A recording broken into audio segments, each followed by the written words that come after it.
Welcome to the Ricky Matthews Show from the Citizens Bank Studio. I hope you're having a fantastic day as we continue to celebrate so many incredible people across the state. Jeff Duncan's coming to us from NOLA.com and the Times-Picayune here shortly, but I just wanted to mention something to you. I really continue to appreciate, I always do. I mean, I think anyone in our line of work appreciates when you get feedback. But you look back on the past week or so, and the guests that we've had are just incredible. If you can go to your favorite podcast platform, I use Spotify, look up the Ricky Matthews Show. You can you can listen to these shows. You can go to SuperTalk Mississippi to the YouTube page. You can go to the Ricky Matthews Facebook page, the SuperTalk Mississippi Gulf Coast Facebook page, the SuperTalk Mississippi Facebook page. But bottom line is you can go whatever the platform is you use and listen to these shows. But looking back on this week, Hugh Keating, the mayor of Gulfport, we had a terrific conversation about settling in. I mean, again, Hugh's the kind of guy who had tremendous success in his life. He had been the attorney for the city of Gulfport. He was the attorney for Coastal Mississippi Tourism. I'm not sure if he still has that role, but I probably should have asked him about that. Michael Watson, the Secretary of State, we had a great conversation about a text I got from my son about what he learned from an economist when he was in Brazil for Price Waterhouse, and it opened up a big conversation. In fact, Andy Taggart, who joins me next week, and we take that text and we break it down even further.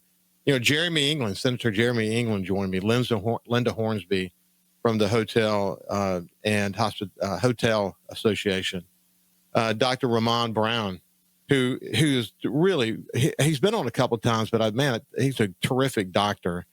And he joined me on Singing River Health Talk to talk about this great designation that they got, one of the only in the state of Mississippi with this designation around colorectal cancer. And, looking back, Jay Trapani, the mayor of Waveland. And then, listen, last week I had an awesome conversation with Dr. Mark Keenum from Mississippi State. We spent a whole show together. So if you missed that and you really want to understand the role of a university president these days, go listen to that conversation. Not only does he have his hands full and doing a great job, I might add, of making sure that what Mississippi State does is connected to the economic vitality of the future of Mississippi, but he also has national roles that he's playing in collegiate sports in a very, very significant way. And we talked about all those. I could just go on, but I'm thrilled that we continue to have terrific guests that especially I, can learn from. And it keeps me wanting to do this show. So as long as I'm having fun and passionate and can make a difference, we're gonna stay right here. So now let's shift gears and move over to my friend Jeff Duncan from NOLA.com and the Times-Picayune. And first of all, say, how you doing, my friend? Man, I'm doing great, Ricky. I wish I had better things to write about right now, but nevertheless, it's a beautiful time of year in the Gulf Coast. And I'm fired up. I know it's been a tough slug for the season for the Saints, and the Pelicans are off to an equally slow start, and LSU's in disarray. But hey, man, it beats digging ditches, so I can't complain. Well, I tell you, you heard what I said about Mark Keenum in this.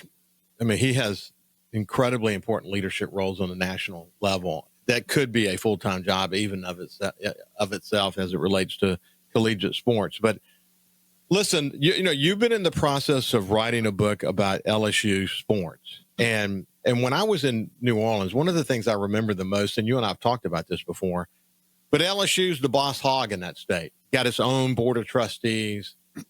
There's so much dabbling that goes on with LSU. It's crazy, man. I mean, I don't think there's a state like it in the nation when even the governor is engaged the way he is. But it's kind of a little bit of a meltdown right now. For LSU fans that are listening, you're watching it closely. It's kind of crazy, isn't it? Well, I think it speaks to the passion and importance of LSU's football program in the state of Louisiana, because really that's what this is all about. I mean, the failure of Brian Kelly as the head coach. And, it's really interesting, Ricky, that, he's perceived as an outright failure. It just shows you the championship expectations that have been engendered at LSU. He was 34-14. You remember that first season, they surprised everyone and beat Alabama in that epic game in overtime. And, he won over 70% of his games, but he never was able to get back into the national championship hunt, and ultimately led to his downfall.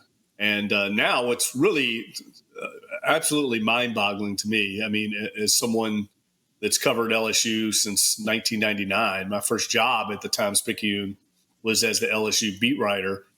So I know the political landmines that exist in Baton Rouge, and you're exactly right. It is, without question, one of the most unique situations in all of college athletics, maybe the most, because of all the different entities that are involved. Not only did you have the Board of Supervisors, now you have the governor involved, and you also have the Tiger Athletic Foundation, which is the main booster club. And now with the advent of NIL, and that importance, you have major donors that aren't just involved with Tiger Athletic Foundation, but are on their own, that help fund some of the NIL program. There's just a lot of chefs in the kitchen, and more so than anywhere I've ever been. And it takes, at least at the football coach level, it takes someone very strong, authoritative, almost alpha male type personality like a Nick Saban, I think, to manage that.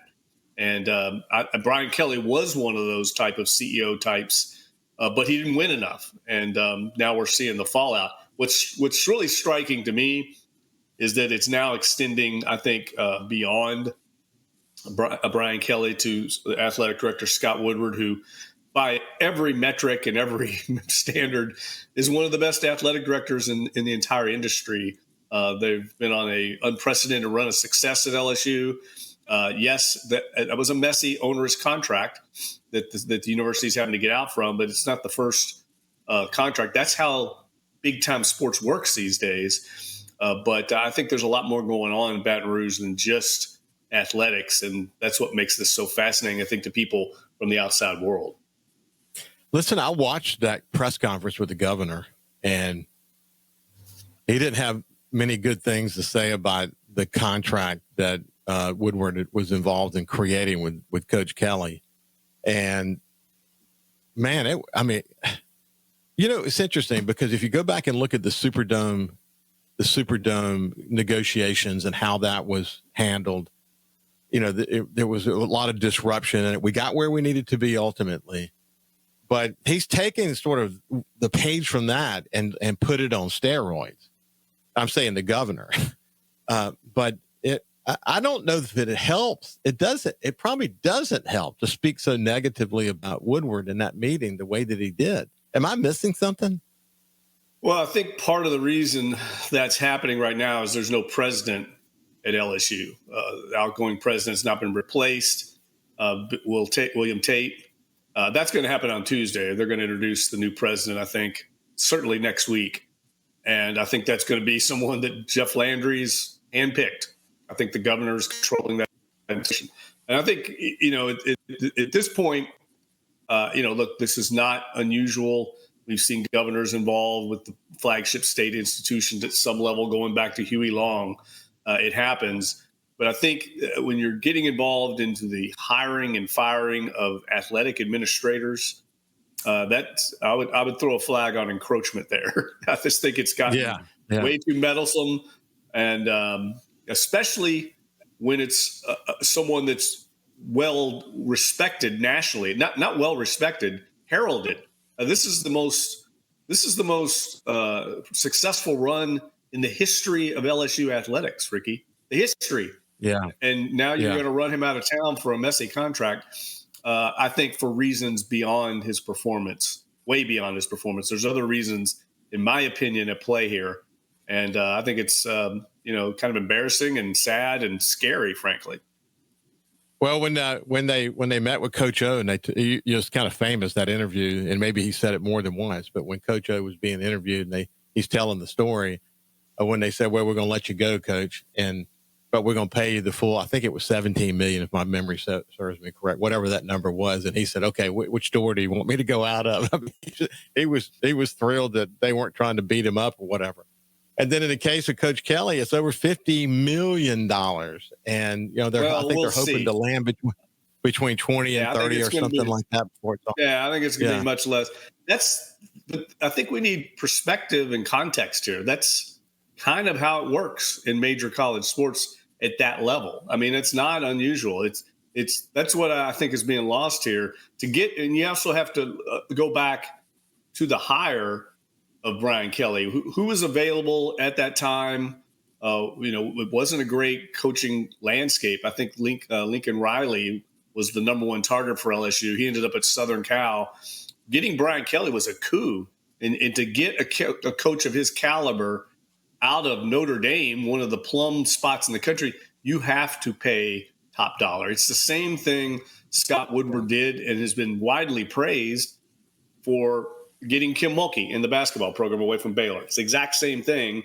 Praised on that because she won a national title and now pilloried for something it hasn't worked out. One more observation about that when we come back from break with Jeff Duncan, and then we'll get the latest on the Saints and the Pelicans. We'll see you after this. Welcome back to the Ricky Matthews Show from the Citizens Bank Studio. We have Jeff Duncan from NOLA.com and the Times-Picayune. Listen, Jeff, I will forever – listen, this is true long before I came to Louisiana. I was always intrigued by Louisiana politics and Louisiana in general, because I always understood this, that we were an extension and we were kind of connected at the hip as a region. And you and I have talked about that many times, but it gives you something to watch during a situation like this. And it will be interesting to see what happens because, of course, Lane Kiffin's name's been mentioned. I don't know if he'll leave Ole Miss. It will be interesting to see how, but he's a different kind of a coach. And how are the coaches that might come to LSU reading this moment? Are they reading it? Well, look, I'll go give it a shot, but if it doesn't work out, I'm going to get rewarded greatly. I don't know if that's what's on their mind or not. But it's got to factor into their decision that there's too many cooks in the kitchen. That's probably a little bit scary for a future coach. Coach, is that something that's come to your mind? Well, yeah, no, I've talked to people in the industry, and it's a definite concern. I mean, if you're a top-level coach, which LSU is obviously going to try to target, if you're a Dan Lanning at Oregon or Lane Kiffin at Ole Miss, which are two names that have been mentioned prominently for this vacancy, why are you going to leave if you're in good standing where you're at, a quality job where you can also win a national title, at least you think you can at Ole Miss, to go into that pressure cooker circus-like atmosphere? That I think you can still get a very good coach at LSU. It's LSU, for goodness sakes. I mean, it's a top 3 job in all of college football. But there's been other coaches in there, like Brian Kelly, that came with sterling credentials and got eaten alive by it. And so it happens. It's a very unique situation. And if you're in good standing where you're at, you're going to think long and hard about leaving that, even if it is for more money, because they're probably being compensated very well where they're at. And I think that's what is lost on people. I mean, to get a coach to leave, you're going to have to pay a lot of money, and you're going to have to guarantee them a huge buyout on the back end. I mean, that's how it works. So Florida's going through the same thing, and they didn't have anybody nearly as accomplished as Brian Kelly when they brought in Billy Napier. So it's going to be expensive. And I think it's going to be fascinating to watch. And I know the entire state of Louisiana is going to be following this. But first of all, they've got to get a president in there. Then they've got to get what I think is going to be a new AD, because I can't see Scott Woodward at this point staying in his role. He's either going to be shown the door or he's going to leave on his own because of the situation. And I think that's absolutely almost criminally negligent what's happened for someone who is, like I said before, has brought the most success that athletic program has ever seen. Not only are they, successful on the field, but we've talked about this on the program, LSU is now globally recognized, their athletic department, as a center of innovation and technology. They are recognized as being on the cutting edge. They're basically the MIT of college athletics. Things are going on at LSU that aren't going on anywhere else in the sports industry, not just the collegiate level, but the professional level. And that's all occurred under Scott Woodward's watch. He's brought a progressiveness there that's never been So good luck, Yeah. having this type of intervention. We'll shift gears, but Governor Landry this morning posted a picture of him with the national championship baseball trophy. I guess as a way of reminding folks, whatever message he was trying to remind them of, because he's probably being accused of dabbling. The man that won the baseball title was head coach Jay Johnson, who was hired by Scott Woodward.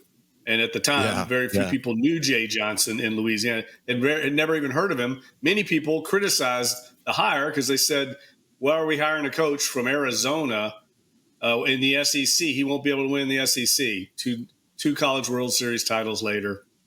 It's scary times over here.